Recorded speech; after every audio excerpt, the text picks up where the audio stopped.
balik lagi bareng saya di channel Flare. Pada video kali ini, saya akan menceritakan alur film Shang-Chi and the Legend of the Ten Rings. Film yang dirilis tahun 2021 ini merupakan salah satu film karya Marvel Studio. Sama seperti film Marvel yang lain, film ini menceritakan tentang seseorang yang mempunyai kekuatan super. Dia menggunakan kekuatannya untuk menguasai dunia, sampai suatu ketika dia menemukan perempuan cantik yang membuat dia jatuh cinta. Saking bucinnya, dia selalu menuruti perkataan perempuan itu dan menghilangkan nafsu untuk menguasai dunia. Daripada penasaran, kita langsung masuk saja ke alur ceritanya.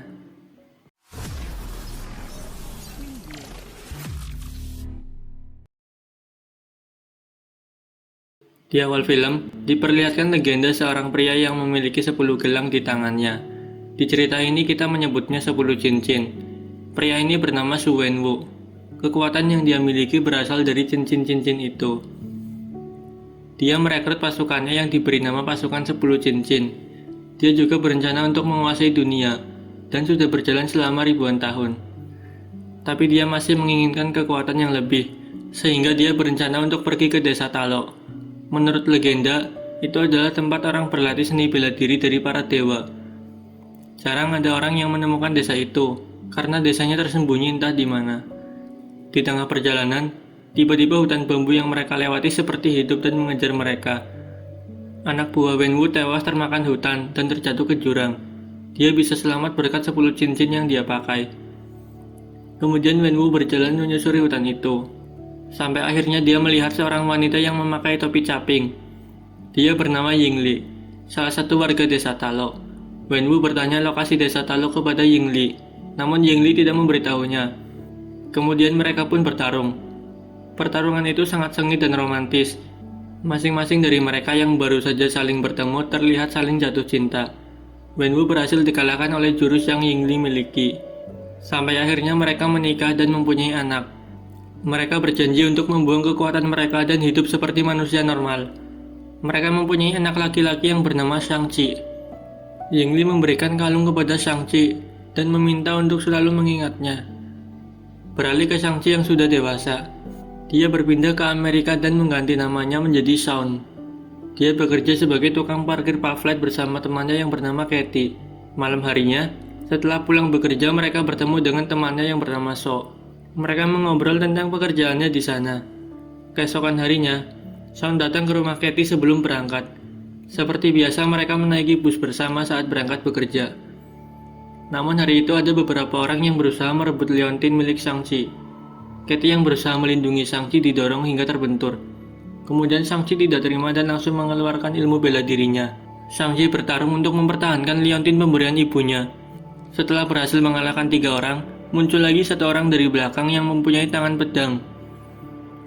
Pertarungan pun tidak bisa dihindari. Kemudian pedang itu merusak mesin bis yang mengakibatkan remblong, dan supir bis pingsan karena terbentur. Shang-Chi berlari berusaha mengemudikan bis, lalu orang tersebut datang menghampirinya. Katie berusaha membantu Shang-Chi untuk mengambil alih kemudi. Akibat pertarungan tersebut, bagian belakang bis itu hampir putus. Shang-Chi bertarung di bagian belakang bis. Di situ orang tersebut mengatakan bahwa dia dan adiknya pantas mendapatkan ini. Shang-Chi memberikan aba-aba dan Katie membelokkan bisnya sehingga bagian belakang bis terputus. Beruntungnya Shang-Chi bisa selamat, namun liontinnya berhasil diambil oleh pria tersebut. Saat di rumah, Katie menanyakan siapa Shang-Chi sebenarnya, karena tiba-tiba ada orang yang menyerangnya dan dia juga bisa bela diri. Namun Shang-Chi hanya bisa menjelaskan bahwa mereka orang suruhan ayahnya, dan dia harus segera pergi ke lokasi adiknya karena pasti ayahnya mengirim orang ke sana. Beberapa bulan sebelumnya Shang-Chi mendapatkan surat dari adiknya, dan kemungkinan alamat adiknya di sana. Namun Katie meminta ikut dan meminta penjelasan nanti saat di pesawat. Ternyata saat kecil, setelah ibunya meninggal, ayahnya kembali seperti dulu dan melatih Shang-Chi agar bisa bela diri. Saat umurnya 14 tahun, Shang-Chi ditugaskan untuk misi pertamanya. Namun saat itu dia tidak kembali ke rumah dan memilih menetap di Amerika. Shang-Chi bercerita kepada Katie, dia tidak membunuh seperti yang diperintahkan ayahnya. Namun dia juga memberitahu nama aslinya. Kemudian mereka tiba di tempat adiknya yaitu di Macau. Saat di lift, Shang-Chi diminta untuk tanda tangan kehadiran, yang ternyata itu adalah tanda tangan untuk bertarung di atas ring. Shang-Chi terpaksa harus ikut bertarung agar bisa bertemu adiknya. Ternyata lawan dia di ring adalah adiknya sendiri yang bernama Su Xialing. Shang-Chi tidak mau melukai adiknya, dia hanya bisa bertahan dan pasrah. Su Xialing sangat marah kepada Shang-Chi karena Shang-Chi yang berjanji akan pulang setelah 3 hari tidak pernah pulang untuk menemuinya. Shang-Chi langsung tersungkur terkena satu tendangan yang dilayangkan Su Xialing. Setelah pertandingan mereka mengobrol. Shang-Chi mengatakan bahwa pasukan 10 cincin telah menyerangnya dan merebut liontin miliknya. Dia juga mengatakan mereka akan segera tiba ke tempat itu. Kemudian Xialing bercerita, dia menunggu Shang-Chi yang katanya akan pulang setelah 3 hari. Namun sampai 6 tahun dia tidak pernah menemuinya. Sehingga Xialing berpikir dia tidak membutuhkannya lagi dan berhasil membangun tempatnya sendiri. Ternyata tempat itu milik Xialing. Tak lama kemudian alarm tempat itu berbunyi. Xialing dan temannya keluar menaiki lift meninggalkan Shang-Chi dan Katie. Ternyata alarm tersebut bunyi karena pasukan 10 cincin berhasil menyusup ke dalam. Shang-Chi dan Katie berencana akan ke lift melewati samping bangunan yang terlihat sangat tinggi. Namun pasukan 10 cincin melihat mereka dan langsung menyerang. Shang-Chi berusaha menahan mereka agar Katie bisa sampai ke lift. Namun salah satu pasukan 10 cincin mendatanginya dan hampir membuatnya terjatuh dari sana. Bambu pegangannya patah. Beruntungnya Katie diselamatkan oleh Xialing. Tak lama kemudian, pasukan 10 cincin yang dulu melatih Shang-Chi datang. Dengan cepat dia langsung mengambil liontin milik Xialing. Shang-Chi mengejarnya dan terjadi pertarungan sengit di sana. Sampai akhirnya saat Shang-Chi akan membunuhnya, Wenwu datang dan menghentikannya. Wenwu mengatakan anak buahnya tidak akan membunuh Shang-Chi dan Xialing, meskipun mereka mencobanya.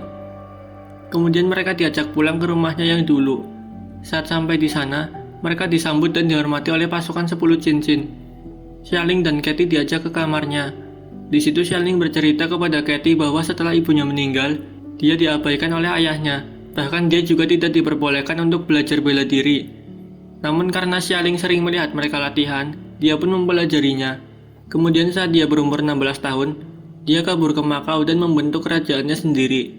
Saat makan malam bersama, Wenwu mengatakan tujuannya memanggil Shang-Chi ke rumah karena untuk menjadikan tangan kanannya.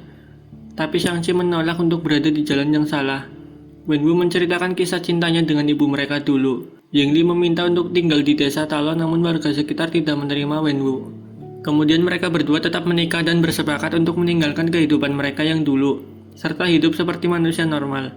Setelah itu Wenwu mengatakan ingin berhubungan langsung dengan ibu mereka dan mempelajari kembali legenda desa Talo. Wenwu mengatakan Yingli meminta bantuan karena disandera oleh warga Talo sebab Yingli pernah meninggalkan desanya. Kemudian Wenwu memasangkan kedua liontin ke mata patung naga di sana. Yang terjadi adalah naga itu mengeluarkan peta yang menunjukkan jalan menuju desa Talo. Wenwu berencana mengajak Shang-Chi dan Xialing untuk pergi menyerang desa Talo. Namun mereka berdua menolak dan dikurung oleh ayahnya. Tiba-tiba mereka mendengar sesuatu di sana. Ternyata ada orang lain selain mereka. Pria ini bernama Trevor. Melihat tingkahnya seperti ODGJ, Xialing langsung pergi dari sana. Kemudian di situ juga ada makhluk aneh yang tidak mempunyai wajah. Trevor memberinya nama Morris. Morris ternyata hewan yang berasal dari desa Talo, dan dia tahu jalan menuju desa Talo. Di samping itu, Xialing ternyata mencari jalan keluar dan membobol tembok di sana. Itu jalan yang sama seperti yang dilakukannya saat berumur 16 tahun. Dan jalan itu langsung menuju garasi. Lalu mereka berencana kabur menggunakan mobil di sana. Tapi mereka ketahuan oleh pasukan 10 cincin, dan terjadilah kejar-kejaran di sana. Kemudian mereka berencana kabur melalui gerbang belakang. Namun butuh akses sidik jari untuk membuka gerbangnya. Mereka menggunakan sidik jari salah satu pasukan 10 cincin, dan akhirnya mereka pun berhasil meloloskan diri. Kemudian Wenwu menyuruh anak buahnya menyiapkan pasukan untuk melawan warga desa Talo. Shang-Chi dan yang lainnya pun sampai di depan hutan bambu, dan menunggu aba-aba dari Morris untuk masuk. Kemudian waktunya pun tiba. Hutan itu membentuk jalan dan mereka pun menyusuri jalan itu. Tapi tiba-tiba hutan itu merapat kembali dengan cepat. Katie langsung menjalankan mobilnya dengan cepat dan mengikuti arahan dari Morris. Kemudian mereka pun berhasil keluar dari hutan itu dan langsung disambut oleh pemandangan yang sangat indah. Terlihat hewan-hewan di sana sangat unik. Ada Kyuubi milik Naruto juga di sana. Mereka pun sampai di desa Talo namun disambut dengan sinis oleh warga sekitar. Namun adik ibunya yang bernama Bibinan mengenalkan kepada warga di sana dan mereka disambut baik oleh mereka. Shang-Chi mengatakan tidak punya waktu banyak karena sebentar lagi ayahnya akan ke tempat itu karena mengira ibunya disandera oleh mereka. Bibinan mengatakan Mereka adalah penjaga gerbang kegelapan, lalu menceritakan sejarah tentang legenda desa Talo, bahwa dahulu kala ada makhluk memakan jiwa manusia, bahkan semua orang pun kewalahan melawannya. Sampai akhirnya pelindung agung membantunya dan berhasil membalikkan keadaan. Makhluk tersebut dikunci di dalam gerbang kegelapan, dan kini warga Talo bertugas untuk menjaga gerbang tersebut. Pelindung agung memberikan hadiah kepada warga Talo berupa sisik naga yang dapat digunakan sebagai perisai mereka. Ribuan tahun lalu warga Talo sering mendapat serangan, dan semua yang menyerang mereka sama-sama mendapat bisikan oleh penghuni kegelapan, karena makhluk itu ingin membebaskan dirinya. Kemudian pimpinan memberikan baju yang terbuat dari sisik naga kepada Shang-Chi dan Xialing. Pimpinan mengatakan itu hadiah dari ibu mereka. Yingli tahu bahwa suatu saat mereka akan ke desa Talo. Setelah itu pimpinan memberikan senjata yang terbuat dari sisik naga kepada Xialing. Dia ingin Xialing menguasai senjatanya kembali. Katie belajar memanah kepada Guangbo.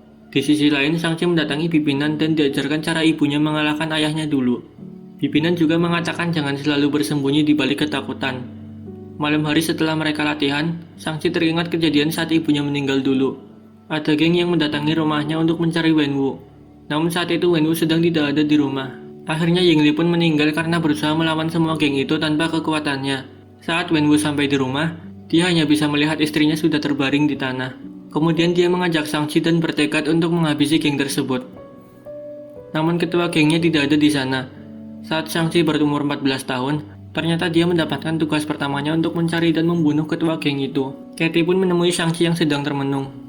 Shang-Chi menceritakan kepada Katie bahwa yang dia ceritakan tidak membunuh siapapun itu salah. Shang-Chi sebenarnya berhasil membunuh ketua geng itu, lalu pergi ke Amerika dan mengganti namanya karena rasa takut yang dia miliki. Keesokan harinya, mereka bersiap-siap untuk kedatangan Wenwu. Katie yang akan mengambil panahan dilarang oleh Guangbo dan mengatakan Katie belum siap. Kemudian Wenwu dan pasukan 10 cincin pun tiba. Wenwu meminta diberikan jalan untuk lewat, namun mereka tidak menerimanya. Akhirnya pertarungan pun tidak bisa dihindari. Wenwu pergi untuk mencari istrinya. Shang-Chi yang melihatnya langsung pergi untuk menghalanginya. Kemudian mereka pun bertarung sengit di sana. Shang-Chi sangat kesal karena di saat kehilangan ibunya, ayahnya justru lebih memilih cincin itu ketimbang memperhatikan anaknya. Di situ Shang-Chi berhasil menjatuhkan ayahnya. Namun dengan kekuatan 10 cincin, Shang-Chi dipukul dan terpental jauh hingga tenggelam di danau. Lalu Wenwu mendengar suara istrinya lagi, dan langsung pergi menuju gerbang kegelapan di mana suara itu berasal. Gerbang itu terbuat dari sisik naga pelindung agung, sehingga penghuni kegelapan tidak bisa keluar dari sana. Wenwu berencana membuka gerbang itu. Dia memukulnya dengan keras dan membuka celah untuk jalan keluar bagi makhluk pemakan jiwa di sana. Pimpinan yang melihat makhluk itu berhasil lepas, langsung meminta pasukan 10 cincin untuk bekerja sama melawan makhluk itu. Katie mengambil panahan dan memaksa ikut bertarung. Makhluk yang berhasil keluar pun semakin banyak. Guangbo langsung menyuruh mereka untuk bersiap memanahnya.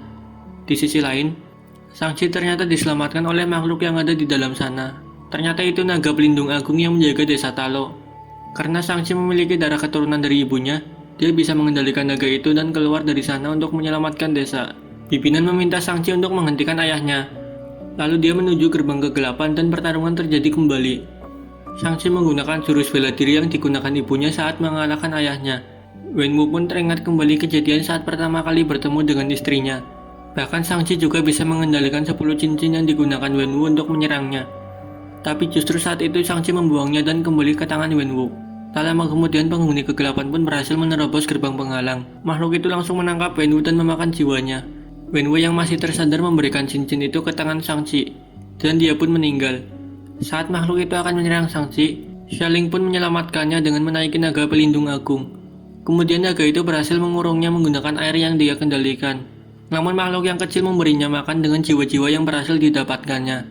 Makhluk itu pun semakin kuat dan berusaha memakan jiwa naga pelindung agung. Guangbo mengatakan kepada Katie untuk menyerang tenggorokannya. Saat sedang membidik, Guangbo ditangkap dan jiwanya dimakan oleh makhluk kecil. Di samping itu, Xialing ditangkap oleh makhluk yang besar. Shang-Chi berusaha menahannya menggunakan kekuatan dari 10 cincin. Shang-Chi bertekad untuk tidak meninggalkan adiknya lagi. Tiba-tiba ada anak panah mengenai tenggorokan makhluk besar itu. Ternyata anak panah yang dilepaskan oleh Katie mengenai tepat sasaran. Xialing dan naga pelindung agung selamat, sehingga mereka bisa membalikkan keadaan. Naga mengurungnya menggunakan air. Kemudian Shang-Chi menggunakan cincin untuk mengalahkannya. Dia memasukkan 10 cincin itu ke dalam perut makhluk tersebut. Kemudian Shang-Chi menggunakan kekuatan dan meledakkan makhluk tersebut. Shang-Chi kembali ke desa dan menemui Katie. Mereka sangat sedih karena terlalu banyak orang yang gugur. Shang-Chi dan Katie kembali ke Amerika. Mereka menceritakan kepada So, namun dia tidak mempercayai mereka. Kemudian muncul portal di belakang So yang ternyata itu Wong. Dia mencari Shang-Chi dan Katie karena 10 cincin itu ada pada mereka. Mereka meneliti apa yang ada di dalam cincin itu, namun mereka tidak mengetahuinya. Yang pasti itu sangat berbahaya. Dan Shang-Chi tidak bisa kembali ke kehidupan normalnya. Beralih ke Xialing. Ternyata saat ini kerajaan ayahnya diambil alih oleh Xialing. Dia merekrut anggota laki-laki maupun perempuan, dan kedudukan mereka semua sama. Kemudian cerita pun berakhir. Oke Ler, mungkin begitu saja alur cerita kali ini. Jika kalian yang memegang 10 cincin itu, akan kalian gunakan untuk apa? Silahkan jawab di kolom komentar ya. Oke, see you, bye.